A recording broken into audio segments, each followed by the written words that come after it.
Despite similar naming conventions, the new Mazda CX-80 large SUV is not a revamped version of the CX-8, although it does technically replace that model.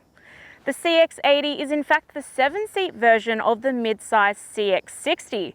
Confused? Well, you're not alone, but what's not confusing is the fact that you get increased space for passengers in this model. But does bigger mean better for family hauling? I've spent 3 weeks with the touring grade to find out for you. There are 5 grades for the CX-80 lineup, and for almost all of them, you get the choice between a mild hybrid petrol or diesel or plug-in hybrid powertrain. And the Touring G40e model on test here is second from the bottom and features a petrol mild hybrid powertrain. The CX-80 Touring comes in as the most affordable compared to its rivals, the Toyota Kluger GXL and the Hyundai Santa Fe Elite. However, the Santa Fe does have a slightly longer features list for only a little bit more money, which makes it better value overall. The great thing about Mazda is once you leave the entry grades, you quite often get a great host of standard features, which would ordinarily cost extra or be a part of a package in another brand. In this, for example, you get leather upholstery and heated and powered front seats on top of standard satellite navigation and 360-degree view camera system. And in terms of value against just its siblings, the Touring grade is definitely the pick of the litter. But if you're after more details, check out my full written review at carsguide.com.au for more info. Mazda SUVs all look like scaled versions of each other to me, and this is ridiculously similar looking to every other larger SUV in the Mazda stable. It's got the long, pronounced nose with the sharp LED lighting and the general robust size. However, it does differ in the rear, where it looks a little bit too bulbous to be called sexy, but overall this is a nice looking family SUV. The interior is pleasant with the high quality trims, and the heavy-handed styling matches the external dimensions with wide paneling and air vents that really balance out the long width of this dashboard. But it is just a little bit boring in here because it lacks some personality, which is surprising because this model is a part of Mazda's premium SUV range. In the front row, you don't feel like you're sitting on top of your passengers, which is great. Access is really good because of the 170mm ground clearance and the wide door apertures. The seats are fairly well padded, but they are a little bit narrow and too short, so fatigue did creep in quickly for me on longer trips. I like the heat function though, and that the heat goes all the way up the back. The storage is pretty good for an SUV of this size with the large glove box and the handy dual opening middle console. A few extra little storage pockets for the loose items would have been appreciated, but I did like that you get a sunglasses holder. The charging options are really good throughout the car. Each row gets 2 USB-C ports. You also have the option of 2 12-volt sockets and a 150-watt AC socket to choose from, and a wireless charging pad.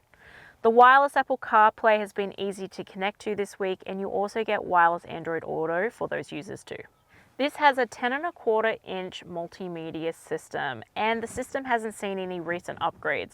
So if you are familiar with the Mazda system, it's a pretty easy one to navigate.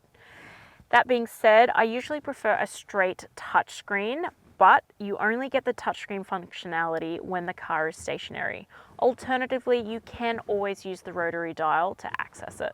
After 3 weeks of use, I actually think I prefer the rotary dial because it becomes instinctive to use. Half the time I wasn't even looking at the screen when I was scrolling through menus, and the same can't be said for a touchscreen. The second row has similar offerings to the front when it comes to comfort and space.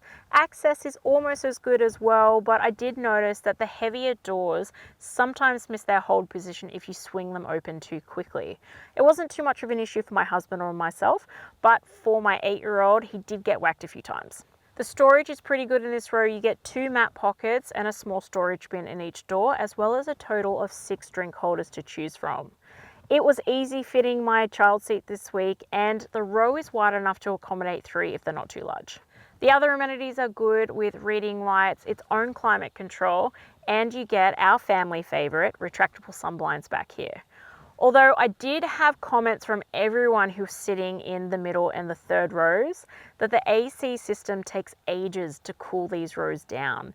And the air vents are pretty small and not well positioned to get direct airflow on the passengers. Ceiling mounted vents would have been much better. It is a little bit cozy in this third row, but my 6'2" brother managed to get back here, so space is okay. Access isn't all that good, only because of the lack of handholds, and you can stumble when you get back in here. Amenities are on the small side, which you can expect for a third row. You do get a few cup holders and those USB-C ports, but the air vents are positioned right where your legs go, which again renders them useless. The winning feature for this row though are the 2 top tether points, which means that you can get 5 child seats in this car. Now, would you buy this car if you had 5 kids in child seats? Probably not, but it is very handy if you do have to transport a few tots. The boot offers a level loading space, and underneath you get a tyre repair kit. With all 3 rows up, you get 258 litres of capacity available, but when you pop this third row down, that jumps up to 566 litres, which isn't as much as what the CX-8 offered, but it's still respectable for a family SUV. And you get a power tailgate, which I always like. The CX-80 Touring G40e model has an 8-speed automatic transmission and all-wheel drive via a 3.3 litre turbo-petrol inline 6-cylinder engine, which is coupled with a 48-volt mild hybrid system, and that produces up to 209 kilowatts of power and 450 newton meters of torque. It's not stupidly powerful, but it's more than enough grunt to get this big boy around and support a 2.5-ton brake towing capacity. This model has a 74-litre fuel tank and an official combined fuel cycle figure usage of 8.4 litres per 100 kilometres, giving you a theoretical driving range of up to 880 kilometres. The mild hybrid system has been working. I haven't seen double-digit fuel usage, which is great, despite using lots of power and not being shy with it and having cargo and lots of passengers. My real world usage has popped out at 9.3 litres, and while the diesel variant gives much more efficient outputs in general, that is a really good result for such a massive SUV.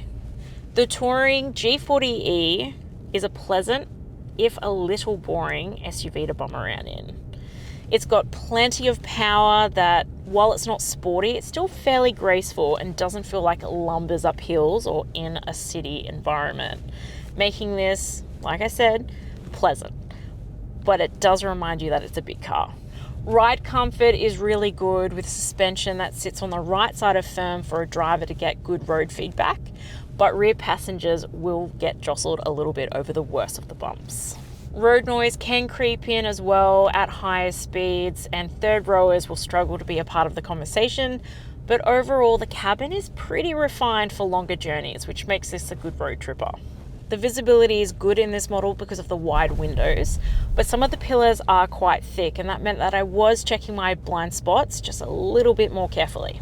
The CX-80 has a turning circle of 11.6 meters, but when you're trying to maneuver this in a very tight car park, you start to doubt that figure because it is cumbersome to do a 3-point turn in this when you don't have a lot of clearance, which did surprise me. A saving grace is the excellent 360-degree view camera system because it definitely takes some of the puff out of parking this. It will fill a space though, and I was careful with where I parked it, mostly so I didn't feel like I got crowded in and that I wasn't crowding in anyone else.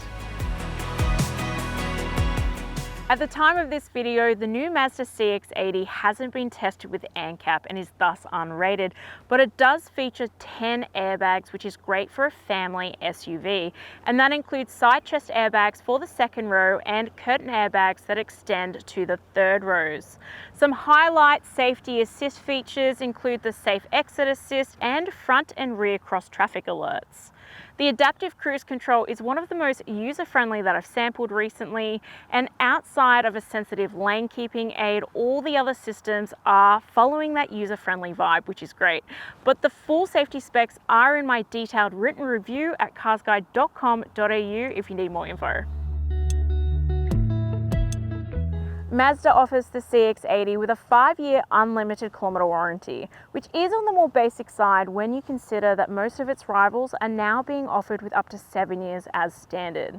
You get a 5-year servicing program and services average $694, which is on the more expensive side for the segment. However, servicing intervals are reasonable at every 12 months or 15,000 kilometres, whichever occurs first. The Mazda CX-80 Touring G40e will do everything that you ask of it, and outside of some expensive ongoing costs, there's not much to annoy.